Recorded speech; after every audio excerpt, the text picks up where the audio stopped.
Imagine you're looking for a new restaurant's menu, or you're looking for information regarding a specific topic. Perhaps something you saw on the news or a random idea that just popped in your head. Where is the first place you go to get information like this? Chances are that you pick up your phone or head to your computer, open a browser, and search the internet. A few seconds later, you land on a website that has the information you need. Perfect.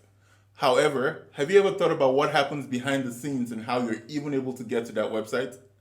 Hey there, my name is Uma, and in this video, I'll be giving a high-level explanation of what happens behind the scenes when you visit a website. Let's jump into it.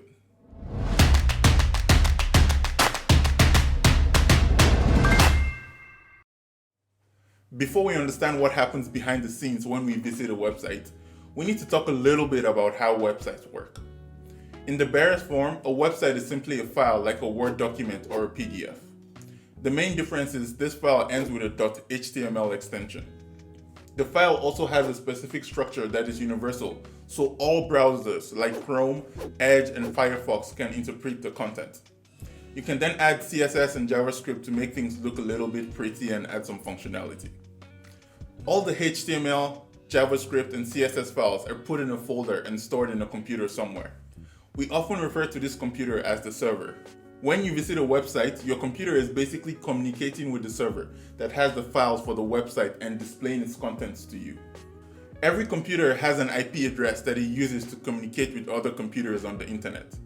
The IP address is issued by your ISP, short for Internet Service Provider, like CenturyLink, Comcast, and so on. The way the IP address is generated and how they change from your private Wi-Fi to the public internet is beyond this video scope. For now, just note that every computer has a unique IP address, including the servers that host websites. The IP part of the IP address stands for Internet Protocol. The address part refers to a unique number linked to all of your online activity. Think of this as a return address on a letter that you would send out. Every message sent over the internet involves packets.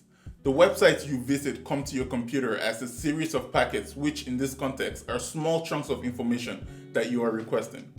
The computer then builds up these packets to form the web page you see. At a minimum, these packets include the source IP address of the computer sending the packet, the destination IP address of the computer that the packet is meant for, and the packet's payload that's usually encrypted.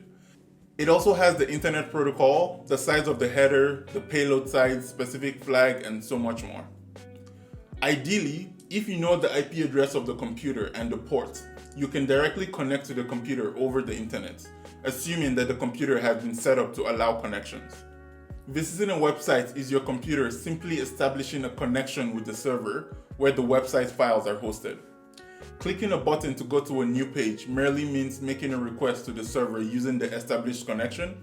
The request gets sent to the server via packets. The server reads the command and sends you a new page in bits via packets as well. Your browser then interprets the contents of this packet and displays it to you. This method works, but over time, it'll get very confusing and hard to remember all the computer's IP address with the websites that we want to visit. To fix this problem, we came up with Fully Qualified Domain Name, or FQDN for short. Stick with me here. An FQDN is a complete address for a website, computer, server, or similar entity that exists on the internet. For example, www.google.com is an FQDN. It consists of three main parts: the host name, the second level domain, and the top level domain. .com is the top level domain. It's the most common top level domain. Other top level domains include .org, meant for use by organizations, .edu, intended for use by educational institutions, .gov, intended for government entities, primarily in the US, and many more. There are also country-specific domain names like .uk, meant for the United Kingdoms, .usa, meant for the USA, .es, meant for Spain, and many more. ICANN, short for Internet Corporation for Assigned Names and Numbers, is a non-profit organization responsible for managing the top-level domains. The next part of the FQDN is the subdomain name. In our case, it's Google. The final part is the host name, which is www, short for World Wide Web. www is the most common host name. Some other names are mail and FTP. The subdomain name and the top-level domain name are usually referred to as the domain name. When we visit an FQDN or a URL on our browser, the computer needs to convert the FQDN to an IP address to find the computer we are trying to connect to. All this happens with the use of domain name servers, or DNS for short. The DNS simply converts the website's domain name, google.com, to the web server's IP address that hosts the files. In short, it's a system for matching names with numbers. The DNS concept is like a phone book for the internet, without which we would have way more complicated ways to try to remember and connect to the IP address of the web servers that host the files for the websites we want to visit.